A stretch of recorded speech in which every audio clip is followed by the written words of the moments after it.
Greetings, everyone. This is Sharu with a full moon update as well as some insights into 2017. There was going to be a full moon Thursday at exactly 3:33 a.m. in the Vedic lunar constellation Punarvasu, which falls within Gemini. And it's known as the Star of Renewal. Punarvasu literally translates as to make good again or to make light again. And it has this energy or this Shakti, this power of prosperity and growth. It comes in the certain part of the sky right after this previous constellation, which is this great emotional storm. And Punarvasu is the light after the storm. And so all the rain that has come, which we've experienced a lot of rain if you're in California, is just creating more currency, more growth for what is to come. And so this full moon is a really incredible time to start things new again. So really, after this Mercury retrograde during New Year's, which all the New Year's resolutions were made during this Mercury retrograde, really this is a kind of the new year resolution time, to really decide on what you're going to do for 2017. And the next day, Thursday, or the same day actually, just later in the day, Thursday at 11:49 p.m., the moon enters the next constellation, Pushya, which Pushya means to nourish, and it's known as the best constellation out of all 27 to start new things, except for marriage. And that's because it's ruled over by Brihaspati, or Brihaspati, Jupiter, who's the guru of the gods. And so you get all of the grace and, luck, so to speak, with Jupiter kind of watching over your event. Now, what makes this really special is that Thursday is also ruled by Jupiter. So it's a doubly great day to start new things. Thursday, just afternoon.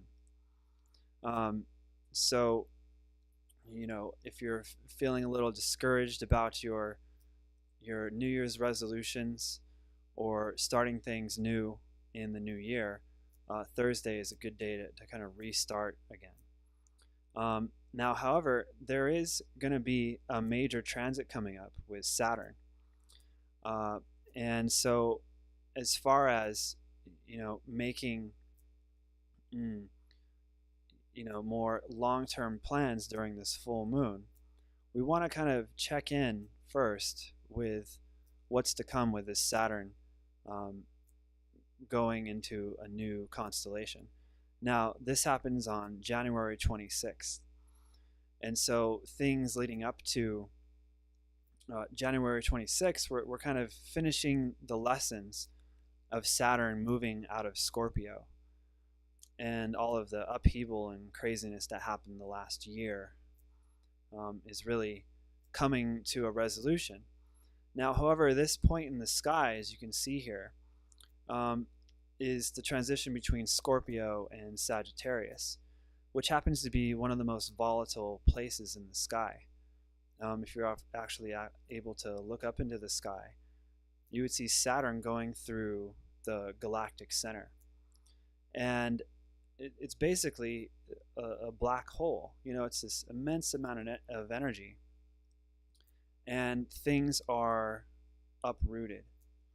And so 2017, Saturn is going to be going back and forth, retrograding back and forth between Sagittarius and Scorpio, then back again. And basically Saturn represents commitments, responsibilities, structures, as well as like industry and just work. And so as it's going through this point, uh, things are a little bit more uncertain. You know, everything is unraveling. Just the structures in the world are unstable, and it's really fascinating how um, the inauguration is going to be happening when Saturn is going to be in this volatile point in the black hole. So it's like the structures that we know and that we count on are being undone and unraveled. And so, people aren't going to be obviously, really satisfied with what Trump does. But it's totally marked by this Saturn going across the most kind of destabilizing place in the sky. And so, to get a little bit deeper into this transition, it's this point in the sky is where we get down to the root of things. The first constellation in Vedic astrology of Sagittarius is Mula, which actually means root. And it has this power to destroy, or this like regeneration. And what's happening is it's that point in the sky where we're leaving Scorpio. So all the things that were attached to, these deep emotions, and really the attachments to the physical reality get unraveled when we turn towards our deeper purpose, our inner, our dharma, so to speak, like what we're here to do. And so Saturn is going to be transitioning over this point. The work that we thought we were doing, if we weren't quite sure, it might get kind of turned upside down, and we might really see what we're actually here to do. Like, what's our actual work here? What's our dharma? And this transit of Saturn happens every 29 years. And so, being at the most kind of volatile, most transitional place in the sky, happening every 29 years, and everything that's happening globally and in the country, it's really fascinating to see what's going to happen. And it'd be nice if Saturn just went across this point once, but it goes across it 3 times this year. And so here's this little diagram. January 26th, Saturn goes to Scorpio to Sagittarius. And then it only gets about 3 degrees into Sagittarius, and it starts stationing and turning retrograde on April 6th. And so it didn't really get a chance to get too far into Sagittarius, where we can just be on our merry way with the purpose that we discovered. No, it's going to go backwards and transition over this point and cross over right at summer solstice this year, going back into Scorpio. So it's going to dig back up all the structures that we were starting to count on as the year progresses. And then again, it unravels. And then Saturn goes all the way to about 26, 27 degrees Scorpio. And all of the stuff that happened the last year with Saturn and Scorpio are going to get kind of brought up again. So all those deep secrets and imagined fears, we have a chance in a positive light to make sure that we really got the lesson of Saturn's transit in Scorpio. And it'll turn around going direct August 25th and finally cross over this point once again towards the end of the year, October 26th. And so really 2017 is marked by this Saturn crossing over this Gandanta point, or this karmic knot. And with Saturn being the slowest moving planet, it's like structure and stability and foundations. It's really going to unravel and undo a lot of the things that we counted on. And looking at it from a positive perspective, it's for people that are oriented towards knowing their true purpose rather than just material gain. It's really an opportunity to understand, like, what's our deepest work here in this lifetime. What are we here to do? What's the real root purpose of what we're doing? So it's going to be going back and forth all over 2017, destabilizing any kind of routine structures that we're used to. So, what you want to do is create structure in your life. Make sure you stick to your routines.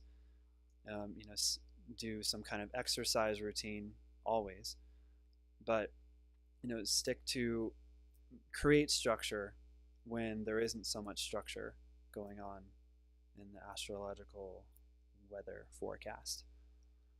So Saturn, in Sagittarius, overall, once it enters into October 26th, it's going to be, really good for Saturn. It's going to really pick up Saturn, but it's not so good for Sagittarius. So it's, positive for being more disciplined, and efficient and organized with all the Sagittarius things, which is kind of looking at our, like I said, our purpose, things that we're inspired by, financial gains, and also higher education. Getting to the more root spiritual belief systems that we have. And so in a negative sense, it's going to be feeling more kind of limitations and fluctuations, kind of this expansion and contraction with all these things. And so it's really good for material success. But like I said, not in the kind of more consensus reality community. They're going to be turning more away from the Dharma and the purpose, and looking for that security, looking for that financial security. So we're going to kind of see like a decline of Dharma over the next 4 years. and so those that are more oriented towards spiritual things and their deeper purpose, this is a really powerful time to get grounded and stable in what's real. Let's, instead of having these far-fetched ideas of these beliefs that we have, let's ground it in, like, what's really going on, what's real, what are we made of. And so it'll give us that stability in our beliefs. And on another side, it may make us kind of more inflexible, just really needing that security and stability. So staying inflexible, strong in our beliefs. So, it's could be incredible for a lot of people.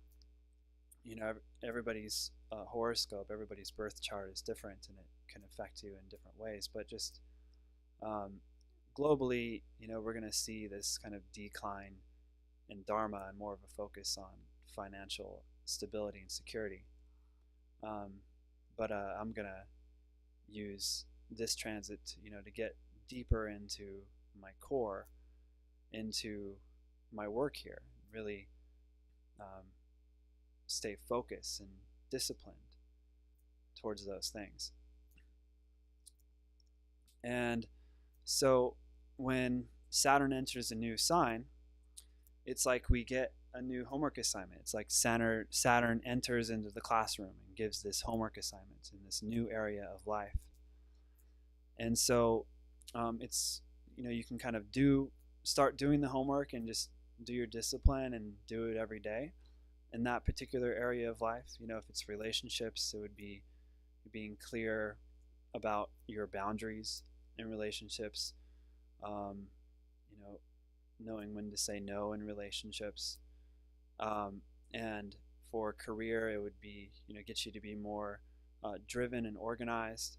If it's in your 11th house, it'll get you to be more ambitious and think long term and to really organize your goals. So, depending on which area of life, Saturn gives this new homework assignment. And we have the opportunity this year with it going back and forth between Scorpio and Sagittarius to really get it right.